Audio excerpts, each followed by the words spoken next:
শবে বরাতের রাতে যে নারী 3টি আমল করবে ওই নারীর কপাল খুলে যাবে। কেননা শবে বরাতের রাত হচ্ছে এমন একটি রাত, এ রাতে আল্লাহ তাআলা অসংখ্য অগণিত মানুষের গুনাহ খাতাগুলো ক্ষমা করে দেন। আল্লাহ তাআলা নিজে বলে দিয়েছেন সুনান ইবনে মাজার 1390 নম্বর হাদিস, নবীজি সাল্লাল্লাহু আলাইহি ওয়াসাল্লাম জানিয়ে দিয়েছেন, ইন্নাল্লাহা লা ইয়াত্তালিউ ফি লাইলাতিন নিসফি মিন শাবান ফায়াগফিরু লিজামিই খালকি ইল্লা লিমুশরিকিন আও মুশাহিন।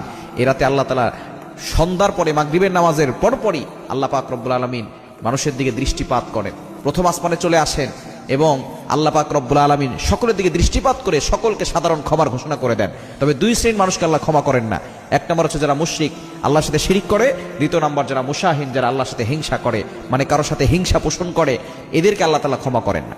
এজন্য এই দুইটি কোয়ালিটি থেকে আমাদেরকে দূরে সরে আসতে হবে এবং নারীরা, মা বোনরা 3টা কাজ করবে। এক নম্বর হচ্ছে আপনি আপনার প্রয়োজনীয় নামাজগুলো পড়বেন। প্রয়োজনীয় যে জিনিসগুলো আছে, সলাতুল হাজত, আপনি 2 রাকাত নামাজ পড়তে পারেন। আপনি নফল নামাজ বেশি বেশি পড়বেন, পাশাপাশি 2 রাকাত সলাতুল হাজতের নামাজ পড়বেন, যে আল্লাহ আমার এটা প্রয়োজন, আল্লাহ আমার এইটা প্রয়োজন। কারণ আল্লাহ তাআলার কাছে চাইলে আল্লাহ তাআলা সবকিছু দেন। প্রতিদিন কিন্তু আল্লাহ তাআলা শেষ রাতের শেষ অংশে প্রথম আসমানে এসে বান্দাদেরকে ডাকতে থাকেন এবং এই রাতে, শবে বরাতের রাতে আল্লাহ তাআলা প্রথম আসমানে এসে সন্ধ্যার পর থেকেই ডাকতে থাকেন। আর আমরা অনেক সময় হালুয়া রুটি বানাতে বানাতে ব্যস্ত হয়ে পড়ি।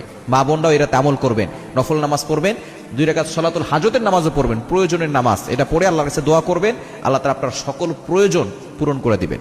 দ্বিতীয় নাম্বার হচ্ছে তাওবা, ইস্তেগফার করবেন। যত বেশি পারেন তাওবা করবেন, ইস্তেগফার করবেন। আল্লাহ তাআলা নিজে বলে দিয়েছেন 28 নম্বর পারার 20 নম্বর পৃষ্ঠার 2 নম্বর লাইন, সূরা তাহরিমের 8 নম্বর আয়াতে, ইয়া আইয়ুহাল্লাযীনা আমানু তুবু ইলাল্লাহি তাওবাতান নাসুহা, ও ইউ হ্যাভ বিলিভার্স, ঈমানদারগণ তোমরা সঠিকভাবে তাওবা করো, তোমাদের সব গুনাহ আল্লাহ তাআলা ক্ষমা করে দিবেন। এজন্য সঠিকভাবে আল্লাহর কাছে তাওবা করতে হবে, তাওবা ইস্তেগফার করবেন, ক্ষমা প্রার্থনা করবেন। কারণ আপনি যদি এই রাতে ক্ষমা না পান তাহলে কিন্তু আপনার থেকে হতভাগার কপাল পোড়া কেউ নাই। এবং 3 নম্বর হচ্ছে আপনি দোয়া করবেন। আপনার যত